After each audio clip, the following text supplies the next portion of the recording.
Olá a todos! Já diz o povo, o bom filho a casa torna. E cá estou eu, de volta à casa. Que é como quem diz, cá estou eu, de volta ao Deus no comando para mais uma temporada. E desengane-se quem pensa que eu estive de férias. Não estive.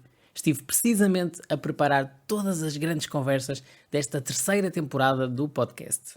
O quê? Não me querem ouvir e querem já começar a ouvir a convidada? Então, vamos a isso. A primeira convidada desta nova temporada do Deus no Comando chama-se Marta Fernandes. Ela é atriz e a maior parte de nós conheceu-a na série de humor da SIC Aqui Não Há Quem Viva. Anos mais tarde, a Marta fez e protagonizou uma série de muito sucesso, também da SIC, uma série infantil chamada Chiquititas. Sim, é ela, é a Lili, que vai estar aqui a contar-nos tudo sobre este projeto, mas também sobre toda a sua carreira e a refletir um bocadinho sobre a importância de se fazer televisão para crianças. Estão prontos? Ela também. Aqui vamos, Marta Fernandes, na estreia da terceira temporada do Deus no Comando. Olá Marta, boa tarde. Olá, Marta, olha, antes de mais obrigado por este bocadinho. nada. Eu Obrigada sei, pelo convite. eu sei que deve ser complicado, vocês têm sempre muito trabalho, portanto parar um bocadinho deve ser complicado. Não, o problema, sabes que o maior problema desta profissão muitas vezes nem é o ter muito trabalho, é ter várias coisas em vários sítios, sabes? E então faz com que tenhamos que andar sempre de um lado para o outro e tentar encaixar as coisas de maneira a que dê para fazer tudo. Todas, mas impecável, Ok? pronto. Pronto, eu costumo começar sempre estas conversas por perguntar quem é que vocês, as pessoas que eu entrevisto, eram em criança. Portanto, a minha primeira pergunta é esta: quem era a Marta em criança? Que tipo de criança é que era? Olha, eu era muito extrovertida, Aham. mas hoje eu percebo que eu era uma falsa extrovertida, porque eu parecia sempre muito alegre e era de facto muito Uhum. comunicativa, mas depois também mas depois quando chegava a casa eu sentia sempre um prazer muito grande na solidão e naquele meu ambiente caseiro, não é? Sim. Portanto, gostava muito do meu cantinho, tinha as minhas coisinhas. Ainda agora há pouco tempo estive a fazer umas mudanças na casa, que é a casa da minha mãe, e encontrei coisas muito antigas, assim, mesmo muito antigas, porque eu já estou a começar a Meu ser Deus. antiga, portanto as Aham. memórias são antigas. E encontrei coisas que me fizeram relembrar que de facto eu era muito introvertida e tinha muitas manias. Por exemplo, encontrei cassetes de VHS Uhum. que eu gravava da televisão, porque eu gravava os meus programas favoritos. Por exemplo, gravava videoclipes da MTV, porque eu sempre Ah, gostei muito de música, não é? sim. Então, passava assim uma tarde a gravar videoclipes, os que eu gostava, olha a loucura, porque eu ficava ali à espera que aparecesse o Só aquele videoclipe que eu gostava para específico. carregar no REC, exato. E depois escrevia numa folha de um caderno os segundos e a música, o nome da Meu Deus. música e o músico. Então encontrei isso agora há pouco tempo, montes de cassetes VHS com videoclipes, tudo cronometrado e tudo registado. Olha só, eu passava, Era o passava os dias a pormenor fazer aquilo. estas coisinhas. Aham. Eu era assim, fechava-me no meu cantinho e inventava estas coisas, escrevia muito, tinha uma gaveta de coisas bonitas, que eu abria diariamente só para sentir o cheirinho, aquelas borrachinhas, as canetas, as bolachas. Eram umas coisas específicas que eram classificadas como bonitas e iam para uma gaveta específica, é Era a isto? gaveta das coisas bonitas. Que giro. Portanto, eu acho que isso descreve muito bem a criança que eu era de facto muito sonhadora, tinha um universo, a minha imaginação viajava muito dentro do meu espaço Aham. confortável, não é? Era aí Sim. que eu me sentia bem. Mas também era extremamente comunicativa e tinha muitos amigos e passava os dias todos na rua, que é uma Sim. coisa que a minha filha agora já não faz, por exemplo. Mas depois em casa havia todo o mundo da Marta, não é? Exatamente, eu fechava-me ali no meu quarto e era uma bolha de um mundo paralelo que eu fui criando. Uhum. E a minha ligação com a arte nasceu aí, porque eu tinha a minha mãe incentivava muito e comprava muitas enciclopédias, Uhum. porque nós não tínhamos internet, não é? Nós só víamos as coisas Pois. nos livros e nas enciclopédias. E então tem enciclopédias fantásticas de história da arte, que eu era fascinada pelas histórias dos artistas, pela vida e pela obra, e então ela sempre incentivou muito isso. E eu fechava-me ali no meu universo e viajava imenso com os artistas. Sim, E já pronto. percebi. A Marta usou aí a palavra sonhadora quando escrevia, enquanto criança. Quando somos crianças, temos sempre aquela pergunta, fazem sempre aquela pergunta que é o que é que sonhamos ser? O que é que queremos ser quando formos grandes? O que é que a Marta respondia quando lhe perguntavam isso? Olha, eu sempre quis, houve uma altura que eu queria ser psicóloga, e isto era assim mesmo, sim, e era mesmo um desejo muito grande, e eu achei até que isso fosse concretizar. Mas depois, a partir de uma certa altura, eu percebi que ia ter uma profissão de facto ligada à arte, às artes de palco, não nada de artes plásticas, né, porque eu sou péssima com as mãos, não consigo. Eu pego num lápis para desenhar e a sensação que eu tenho é que estou a pegar no lápis com a mão esquerda, estás a ver? Sim, porque eu sou destra. Então dá-me assim um entrave, quando eu penso, é para desenhar, já não sinto já não graça. sai nada, pois, eu percebo. É a mesma naturalidade. Pronto, sou muito fraca mesmo nisso, muito curiosa, mas pouco capaz. Mas percebi que ia ter uma profissão ligada às artes de palco, porque eu dançava também, andei na dança toda a vida e fazia espetáculos ali na zona, tive uma banda, cantava em bares enquanto fui adolescente, portanto eu sabia que ia ser no palco, o meu futuro ia acontecer no palco, isso eu percebi muito cedo. Aos 12 anos eu já sabia, e aos 14 disse à minha mãe que queria ser atriz, portanto foi assim aos 14? E foi bem aceito? Foi bem aceito pela mãe e por toda a família? Sim, a minha mãe foi sempre a minha maior incentivadora. Ela gostava mesmo muito de me ver em palco a fazer, gostava principalmente de me ver em palco a cantar, ela dizia que gostava mais de me ver cantar do que representar. Sério? Sempre no princípio. Sim, e a minha mãe era muito engraçada, porque ela era muito transparente e acompanhou-me sempre em tudo, e aplaudia-me de pé, andou comigo para todo lado, mas, por exemplo, depois também dizia assim umas coisas que me faziam ficar um bocadinho irritada. Lembro-me quando comecei a fazer televisão. Quando comecei a fazer televisão, ela dizia-me isto regularmente. Quando eu chegava lá à casa dela, estava umas semanas sem me ver, e claro, nós, dependendo do cansaço, vamos tendo melhor cara ou pior cara, não é? Isto também depende de tudo. E eu tenho muita tendência a perder peso, e então chegava lá, e sempre que eu estava assim um bocadinho mais, com um ar mais cansado, ela olhava para mim e dizia: filha, esta é mais bonita na televisão. Ela dizia que era mais bonita na televisão. Pelo amor de Deus, que credo, não me digas isso, então, já me sinto um caco. E ela: não, filha, tu és linda de qualquer maneira, mas na televisão tu és linda. Era a maquilhagem, eram as luzes da televisão, faziam milagres, não é? Sim, exatamente, também é. Mas isso era muito bom. E então a chegada à televisão dá-se quando?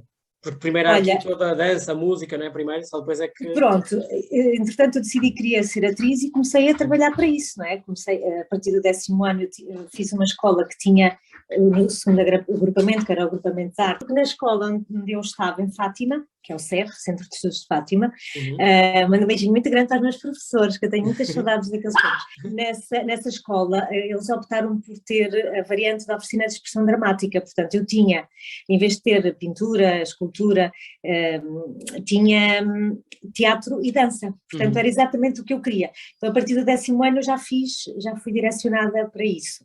Fiz o 12º ano e depois concorri à Escola Superior de Teatro no Porto, a ESMAI, e entrei logo, ainda tinha 17 anos quando comecei a fazer a licenciatura em teatro, e pronto, foi assim que começou tudo. Portanto eu fui muito direcionada para o teatro, era a minha intenção. Claro que eu, quando decidi ser atriz, o meu objetivo era ganhar um Oscar, foi por isso que eu decidi ser atriz. O objetivo era ganhar um Oscar? O objetivo era ganhar um Oscar. Sim, objetivos curtinhos, não é? Limitados. Sim. Não é assim, nós temos que sonhar alto, porque senão ficamos, a probabilidade de ficarmos pelo caminho é enorme, portanto convém pôr a fasquia bem alta, que é para subirmos o máximo possível. Pronto, portanto, a partir daí comecei a fazer teatro, fiz teatro no Porto durante os primeiros anos, e depois vim para Lisboa porque eu queria um bocadinho mais, não é? o panorama artístico e teatral no Porto era muito limitado e muito fechado e eu queria um bocadinho mais, e foi aí que decidi vir para Lisboa e aproveitei uma boleia de um casting aberto que o Filipe Laféria fez na altura, em junho, e olha, vê lá como eu sou antiga, em junho de 2002, acho eu, ou 2003. Portanto, já lá vão Há 20 20 anos. anos. Há 20 anos. Eu nessa altura já era profissional há 4 anos. Eu como fui profissional, comecei a profissionalizar-me, abri a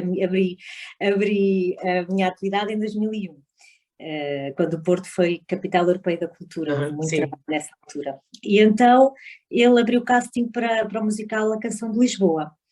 E eu concorri, fui fazer o casting, mas como cantora, porque eu queria-me cantar, eu gostava de fazer espetáculos, eu gosto muito de musicais.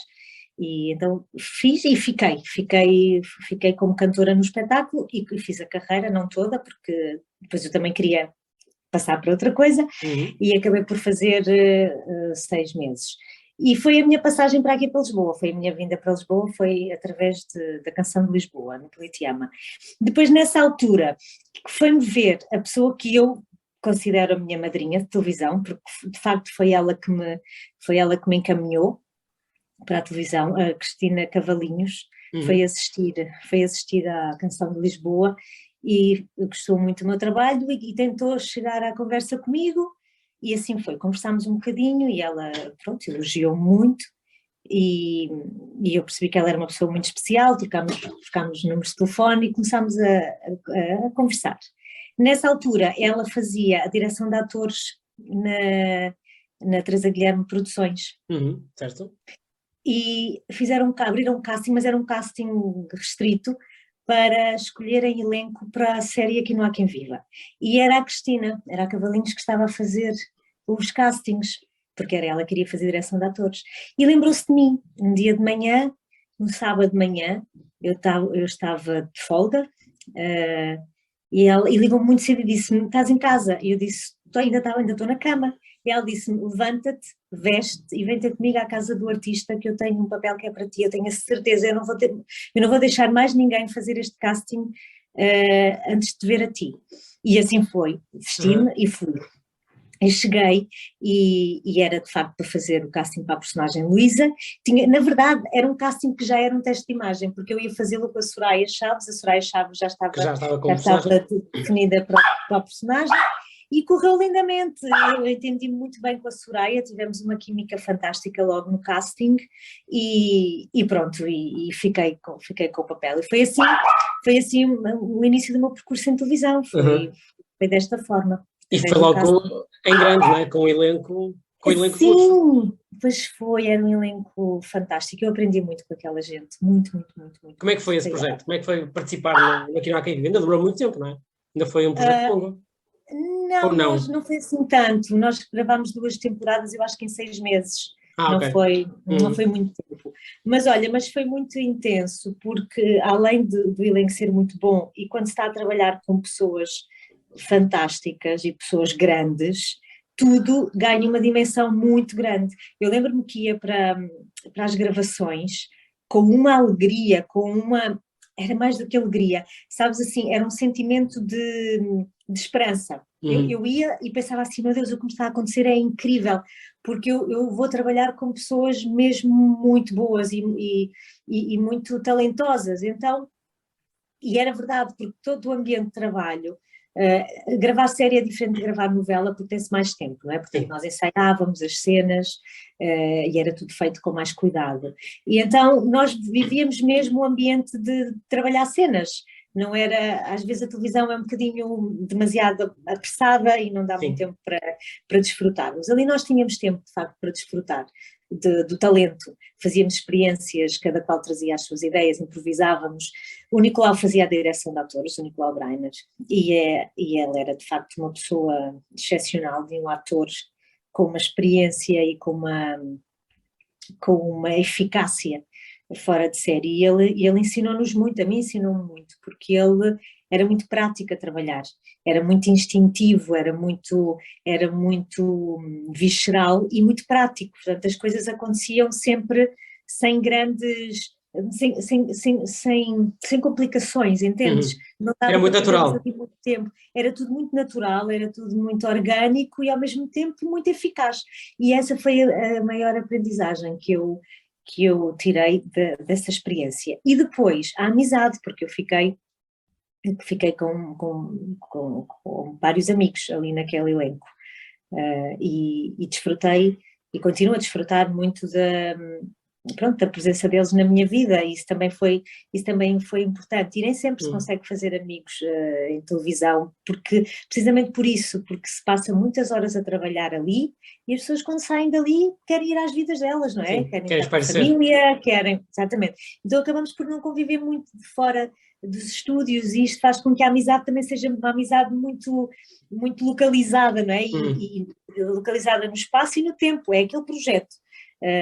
E é difícil prolongar as amizades fora dos estúdios, mas no Aqui Não Há Quem Viva aconteceu, porque nós estávamos de facto com mais disponibilidade mental e emocional para nos envolvermos uns com os outros. E além disso era uma série muito bem escrita, as cenas eram muito boas.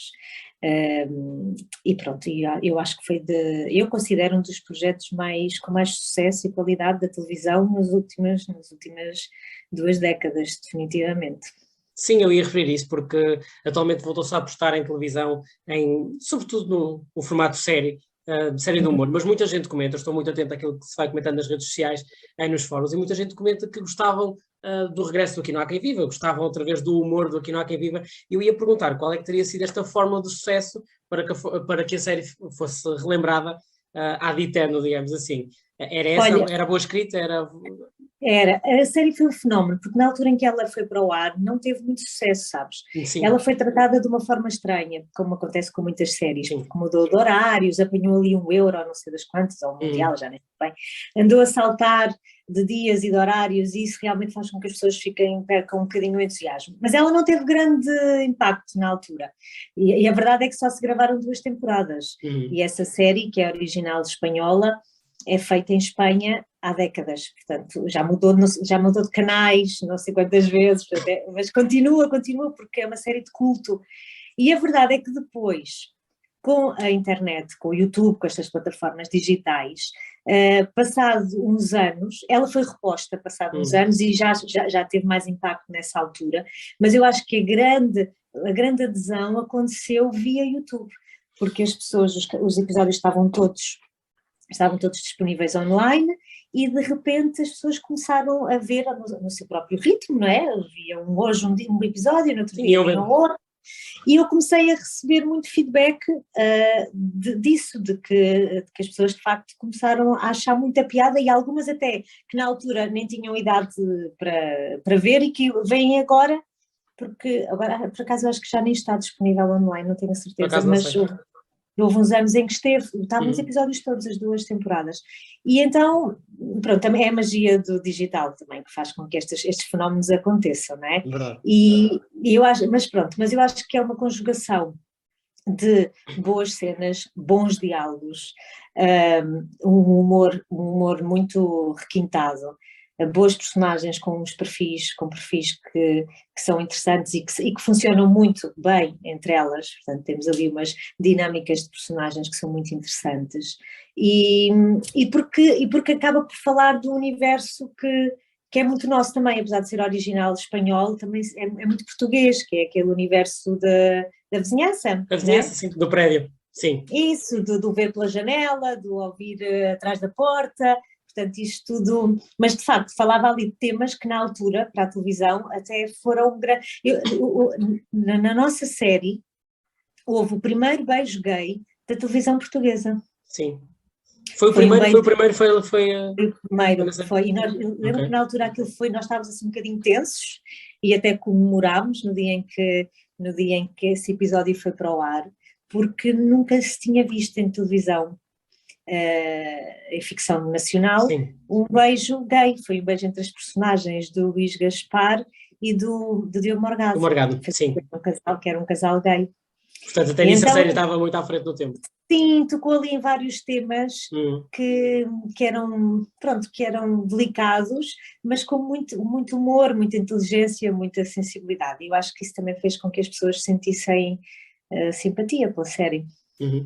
Marta, vamos passar do humor às crianças, porque depois seguiram-se aqui alguns projetos, entre eles o projeto Chiquititas, não é? Sim, sim. Primeiro eu quero perceber como é que chegam as Chiquititas à vida da Marta, ou a Marta à vida das Chiquititas. Como é que surgiu e tudo isto?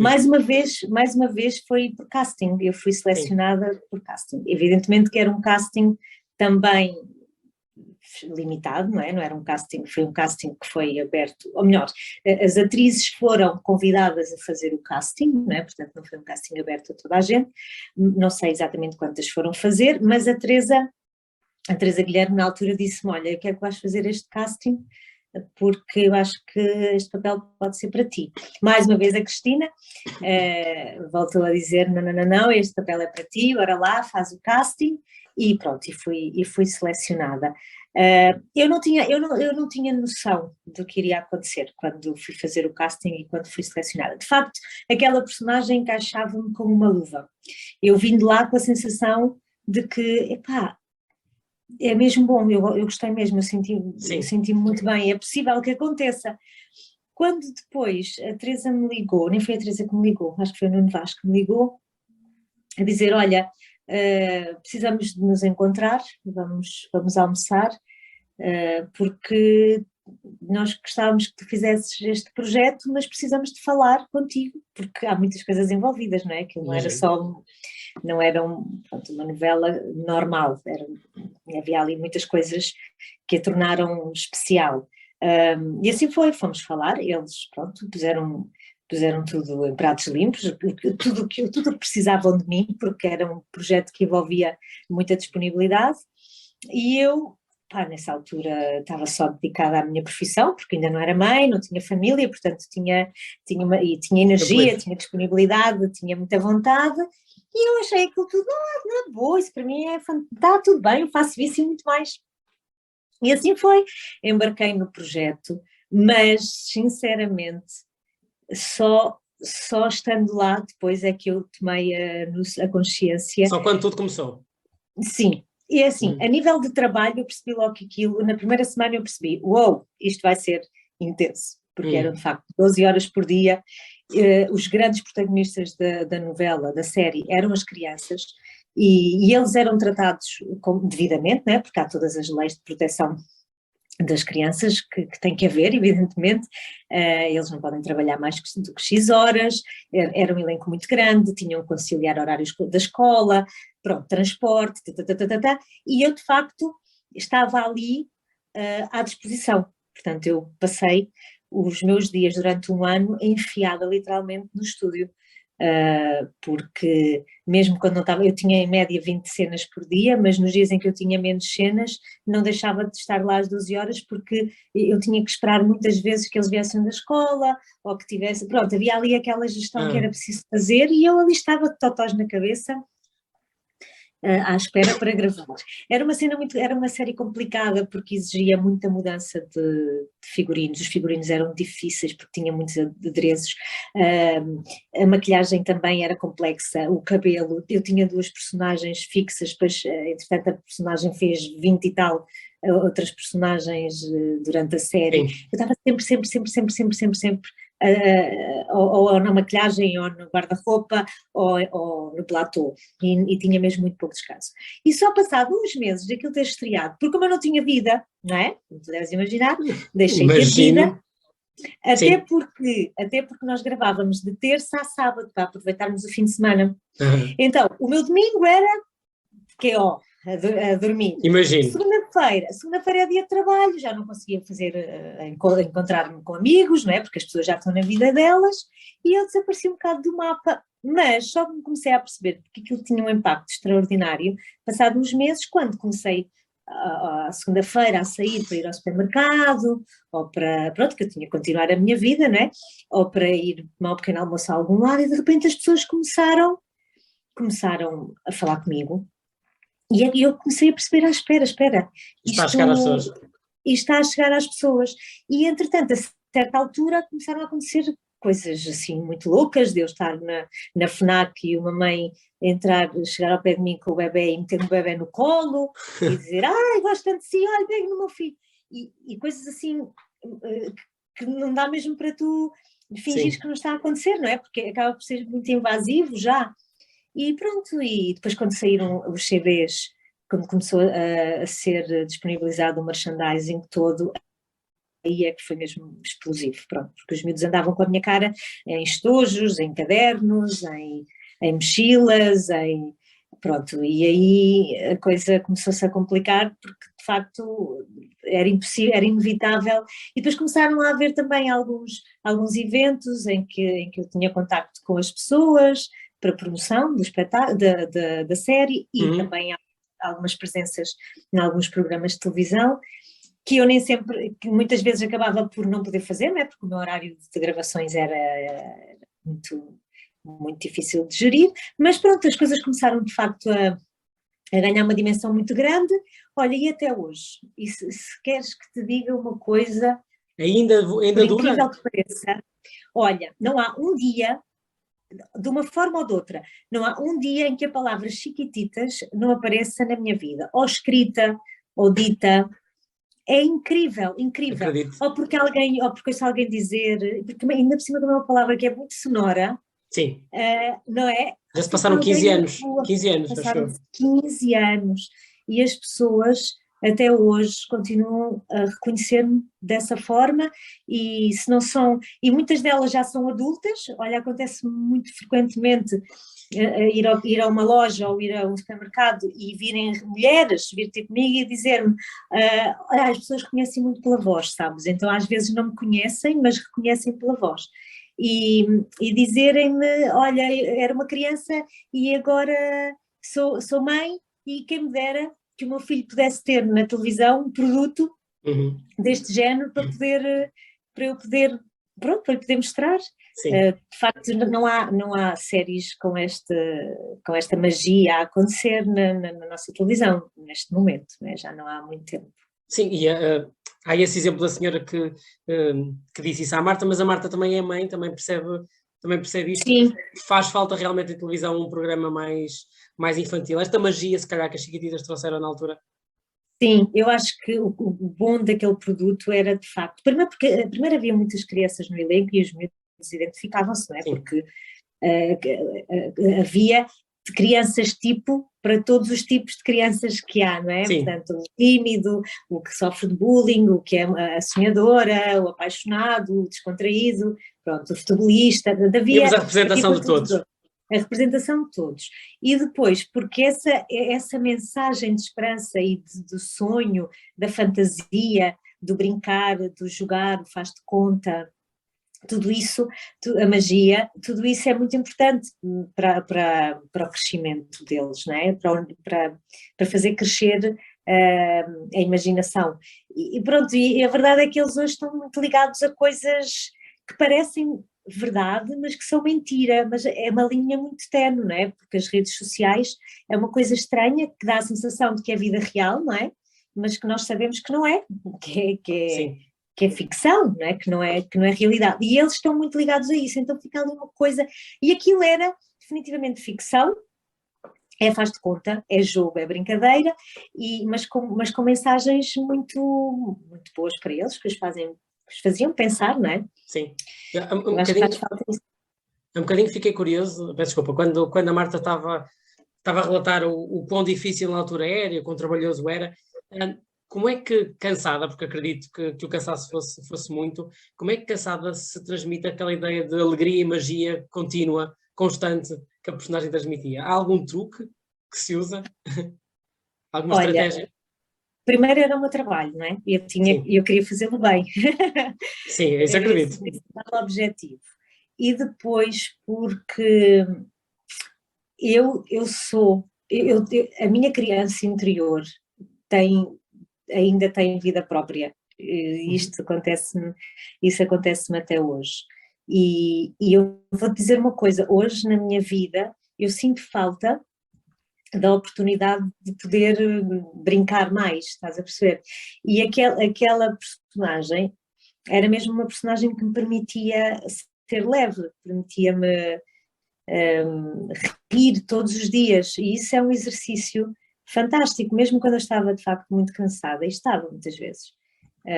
E pronto, e às vezes irritada, ou triste, ou frustrada, porque a vida continua, e eu continuava a ter a minha vida pessoal, não é?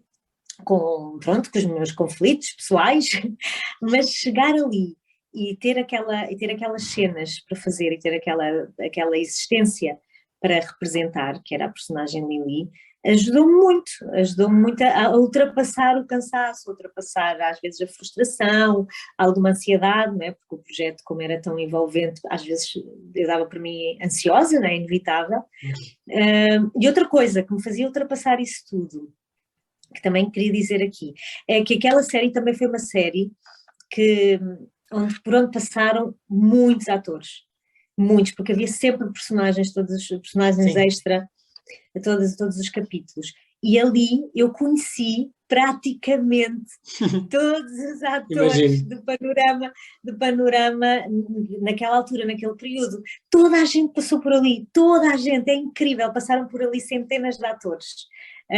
E às vezes, eu já depois disso, cruzo-me com algum ator ou uma atriz de qualquer idade, e eu penso assim, cumprimentámos-nos e eu penso, ai, de onde é que nós já trabalhámos juntos? E vou à internet procurar, vou ao Google. Chiquititas. Chiquititas. Toda a gente fez a Chiquititas, toda a gente passou por lá. É impressionante. E isto para mim era muito estimulante, porque todos os dias eu contracenava com um ator ou uma atriz Havia diferente. Novidade todas as semanas. Novidade, sim. E eu como sou muito, eu gosto muito de ver os colegas trabalhar, eu sou fã do trabalho do ator. Eu sou mesmo daquelas colegas que torce para que as coisas corram bem, para que os atores façam boa figura, entende? Então, poder ver atores a trabalharem, a fazer cenas boas, assistir a isso diariamente, para mim era inspirador. E era isso que me estimulava, sim, sem dúvida. Marta, tenho uma pergunta complicada, ainda sobre as Chiquititas, para terminarmos este assunto, que é, quem é que deu mais de si? Foi a Marta que deu à Lili ou foi a Lili que deu muito à Marta? Quem é que bebeu mais uma da outra? Olha, nós usávamos muito uma à outra, aproveitávamos muito uma da outra durante o processo e apoiávamos muito uma à outra. Eu dei muito de mim, pronto, sim, era inevitável para uma personagem tão intensa, eu tinha mesmo que dar muito de mim porque era muita energia necessária. Portanto, eu dei de facto muito de mim, era o meu sorriso, era a minha alegria, era a minha tristeza, era o meu entusiasmo, era a minha voz, porque também era um dos elementos muito importantes na criação desta personagem, a voz, a forma como falava, ela tinha um discurso próprio, uma forma de falar própria, e pronto, eu encontrei isso em mim. Mas depois a Lili foi-me contagiando durante o processo e a certa altura, foi o que eu acabei de dizer, a certa altura era a Lili que me dava energia, era a Lili que me dava motivação para fazer as cenas, era este compromisso entre mim e ela que me fazia não desistir e não sabes, e não dar menos energia do que ela precisava. E pronto, e foi este compromisso. Também me emocionar um bocadinho porque eu nunca tinha pensado nisto. Acredito. Mas de facto, eu tive saudades dela quando acabou. Tive muitas saudades dela. Eu ia perguntar aí se ficaram essas saudades, ainda existe uma Lili aí dentro, aí presente. Sim, existe e ela às vezes aparece. Não, isso deve ser giro, ter assim quando estou com crianças, quando estou mais feliz, quando entusiasmo por alguma coisa, ela aparece. Porque, pronto, é isso, é inevitável esta identificação, porque pronto, nós os atores somos os representantes, não é, das personagens, mas damos-lhes o nosso corpo e a nossa energia e as nossas emoções, portanto é inevitável haver aqui uma amizade. Sim. Mais do que uma amizade, é um amor. Imagino, é muito tempo a dar vida a outra vida, não é? Digamos assim. Sim. Eu acredito. A Marta agora é formadora também, não é? Também dá aulas. Sim, já dou há muitos anos. Isso foi uma coisa que apareceu na minha vida, imposta também, assim, a primeira vez que eu comecei a fazer formação foi na ACT, onde faço formação até hoje. A Patrícia Vasconcelos contactou-me para fazer, na altura, os cursos de verão para adolescentes. Lá está, sempre a ligação às crianças. Eu fiquei durante muito sempre uma tempo ligação. agarrada a isso. E isto já foi, sim, isto já foi há, sei lá, há uns 10 anos quase, que ela me fez este pedido. E na altura eu disse, Patrícia, eu não sei se consigo, eu não tenho ferramentas para isso. E ela, não, experimenta, tens sim, então tu tens formação, tens formação e tens experiência, tens tudo o que é preciso. Ok, experimentei. E eu, no início, eu confesso que foi muito difícil para mim, ver-me nessa posição, porque eu acho que era muito insegura ao nível do conhecimento. Porque eu vou-te explicar porquê, André, porque eu nunca deixei de fazer formação, eu acabei o meu curso e eu era completamente viciada em formação, eu viajava para fazer formação, estive no Brasil 2 períodos, estive em Madrid também uns meses a fazer formação, fui para Cuba também um tempo a fazer formação, estive em Inglaterra, portanto, eu era mesmo muito viciada em formação. E entretanto comecei a fazer televisão e deixei de ter tempo para fazer formação, eu própria. Então tive ali uns anos, que foram aí uns 4 ou 5 anos, em que não fiz. Portanto, quando ela me pediu, eu achei que estava toda enferrujada e que aquilo, estás a ver, pronto. E então foi difícil para mim ver-me nessa posição, achava que não estava a ser honesta, era isto que eu sentia, que não tinha legitimidade. Mas depois, com o tempo, continuei a fazer formações, entretanto começaram-me a chamar para outras também, a dar aulas noutros sítios, comecei a dar aulas em muitos sítios, e depois finalmente veio aquele projeto que mudou tudo, que foi quando a Patrícia Vasconcelos me disse, olha, tenho uma coisa muito maluca para te propor, vais começar a dar o curso de iniciação a teatro para maiores de 45 anos. Eu nessa altura tinha 30, tenho os 35, eu sou mais nova do que eles, com que cara é que eu lhes vou dizer o que quer que seja? Ela, não vais adorar. Comecei a muito medo, e faço até hoje esse workshop, faço entre 2 a 3 cursos por ano. Agora terminamos já o 2º nível, porque entretanto toda a gente quer continuar, e hoje eu sinto que parte da minha felicidade está nestes cursos. E durante os períodos em que eu não tenho muito trabalho como atriz, em que tenho ali alguma interrupção, estar com eles faz-me recordar o porquê de eu estar aqui, entendes? Aquela energia boa, aquele entusiasmo de fazer as cenas e de experimentar e da contracena e eu assisto, vejo-os e penso assim, de facto o teatro é apaixonante e é por isso que eu aqui estou, não faz sentido fazer outra coisa, porque é só isto que eu gosto de fazer, e são eles que me mostram nas aulas, não é? E pronto, por isso acaba por ser também muito estimulante para mim dar aulas. Eu agora sou uma formadora assumida e tive muito prazer disso. E agora já com mais confiança, é isso? Sim, com alguma confiança, porque eu percebi que ser professora de teatro, na verdade, não é dar matéria, é partilhar a experiência. Sim. E é ser só uma orientadora, porque as personagens e as cenas é que são os professores do ator. Portanto, nós aprendemos a representar com as personagens, com os conflitos, com as situações, com as cenas, com o estar, com a contracena, com a partilha. É isso que faz um ator. Sim. E eu sou só uma orientadora. Só chama a atenção para algo que vou vendo. Sim, mas muito importante. Antigamente nós quando tínhamos, por exemplo, as Chiquititas, e houve outros projetos infantis e juvenis, que antigamente havia muito em televisão, não é? Nós víamos os novos talentos a surgirem, não é? Víamos aqueles atores que hoje figuram nas nossas novelas. Atualmente não vemos muito isso. Portanto, acho que só quem dá estas formações é que percebe, é que me pode responder esta pergunta, que é, Portugal tem talento e o futuro da ficção está muito bem entregue? Enquanto formadora, daquilo que vai vendo. Portugal tem imenso talento, como, sei lá, como Espanha também tem, como França, como Itália, como qualquer país, porque agora, no nosso país é ainda mais extraordinário podermos assistir ao talento no teatro, por exemplo, que é a minha área, na representação. Porquê? porque de facto a única coisa que nos falta é a cultura artística. Falta-nos o hábito de ver espetáculos, o mais do que o hábito, a necessidade de ver espetáculos.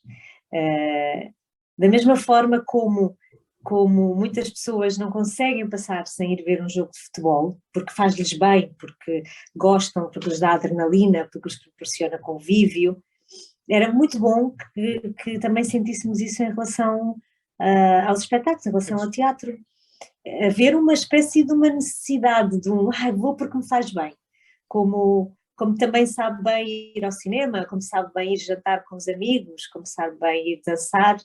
Falta-nos essa necessidade de arte nas nossas vidas, que faz com que o gosto pela arte nasça dentro das pessoas. Por isso é que eu te digo, de repente encontrar pessoas talentosas ou com talento e vocação para a representação é muito extraordinário, porque isso não é estimulado nas pessoas, não é? Não é estimulado, essa semente não é plantada.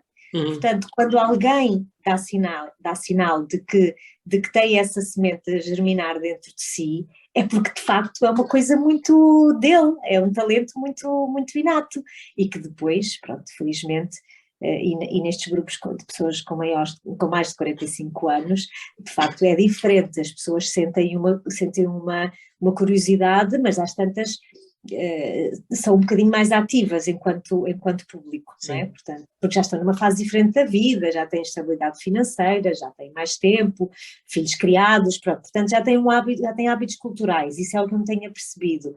Mas nos jovens é fascinante encontrar talento, porque muitos deles nunca viram um espetáculo, nunca foram ao teatro. Sim, imagino. Não é? Vêem televisão, mas pronto, mas têm um talento e têm vontade que é inato, sim. Sim. Marta, há muito talento e o futuro será sempre bem entregue, porque na verdade há muito talento, há pouca produção. Pois, lá está, há pouco trabalho para tanto talento, é isso? É tanto talento, exatamente. Esse é o nosso problema maior. Sim.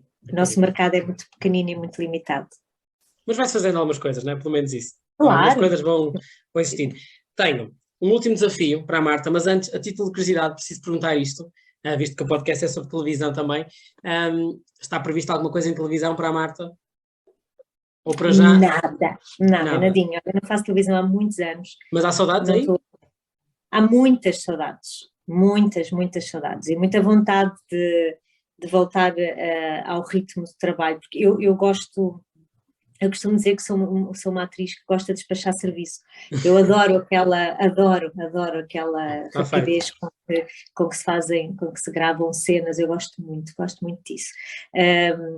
É um shot, não é? São shots de representação e sabe-me bem, tenho saudades disso. Também quando passo muito tempo a fazer televisão tenho muitas saudades de fazer teatro, não é? Portanto porque são formas de trabalhar diferentes, mas eu tenho de facto muitas saudades de fazer televisão. Não está a ser fácil, não consigo de maneira nenhuma uma oportunidade na televisão, não é por falta de tentativa, a minha agente tem trabalhado nesse sentido, mas de facto as coisas não estão a acontecer. E pronto, e é isso, um dia talvez aconteça, mas para já não tenho mesmo nada previsto, pronto, vou fazendo outras coisas que também gosto muito. Sim, mas parada não está, mas há aqui... Não estou, eu tenho muitos projetos, mas é como perguntar a um pai de que filho é que gosta mais, não é? Gosto de todos, portanto, e comigo é assim, eu gosto tanto de fazer teatro, como fazer televisão, como fazer cinema, como fazer locuções, por exemplo, também, dobragens, formação, tudo isso são paixões que eu tenho em simultâneo. Pronto, mas a televisão faz-me falta, já há alguns anos que não faço, já nem sei há quantos. Sim, lá está. Usando essa metáfora dos pais e dos filhos, também quando se afasta assim de um filho também se sente saudades dele, não é? Isso, com os outros. Exatamente. Portanto, exatamente. Marta, antes de deixar ir embora, já que tomei aqui algum tempo, tenho um último desafio, e este é um desafio que eu costumo fazer sempre com todos os meus convidados. Eu começo sempre as conversas a falar da infância e depois lanço sempre um desafio final, que é uma viagem no tempo, no fundo, que eu quero propor à Marta.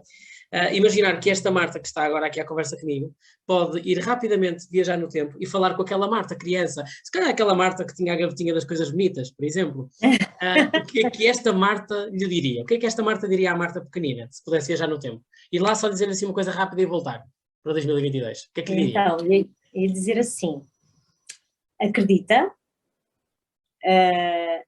trabalha, diverte e mantém as pessoas importantes por perto. Acho que isto são assim as 4 coisas mais importantes. Continuar sempre a acreditar, esforçar-se, trabalhar no sentido do que se quer concretizar. E ter paciência. Porquê? Faltou paciência, Marta? Não me falta. Eu sou cada vez mais paciente e é tão bom ter paciência, torna tudo tão mais fácil. É verdade. Então é isso, é a esperança, portanto, acreditar, trabalhar, ter paciência e manter-se sempre por perto das pessoas que são importantes para nós. Ok, parece muito bem, parece uma ótima mensagem para a Marta pequena, a Marta da gaveta das coisas bonitas, não é? Eu gostei muito dessa gaveta. Obrigada por este convite, foi um gosto. Prazer. Eu adorei perceber todas essas coisas, ouvi-la também, foi mesmo muito bom. Estou aqui super feliz. Obrigado, Marta. Está bem no teu projeto, muito obrigado, sucesso. Marta. Obrigado, muito sucesso também na sua vida, que tem muito. Obrigada, um beijo. Beijinho, Marta, muito obrigado. Um tchau a todos, porque afinal isto é para toda a gente ouvir, não é? Não estamos só nós dois, está muita gente a ouvir. Obrigado, Marta. Um beijinho enorme. Tchau, fiquem bem, beijinhos. Eu não disse que isto era um episódio cheio de magia. Claro, então, com a Lili como convidada, isto só podia ser mágico. Deixa-me agradecer à Marta Fernandes por ter aceito o convite para estar à conversa comigo e para partilhar com todos nós tudo isto, tantas coisas boas. Aliás, eu acho que esta conversa deveria ir para a gaveta das coisas bonitas que a Marta tinha quando era pequenina, não acham? Bem, chega de episódio por hoje. Já sabem, o Deus de Comandos está de volta para a semana com um episódio muito, muito, muito especial. O que é que eu posso adiantar? Então, que não vamos ter um convidado. Não. Nem vamos ter 2. Nem 3. Nem 4. Enfim, o melhor é esperar para ver. O melhor, para ouvir. Já sabem, até lá sigam religiosamente a Televisão Nacional. O Deus de Comando está de volta para a semana. Até lá.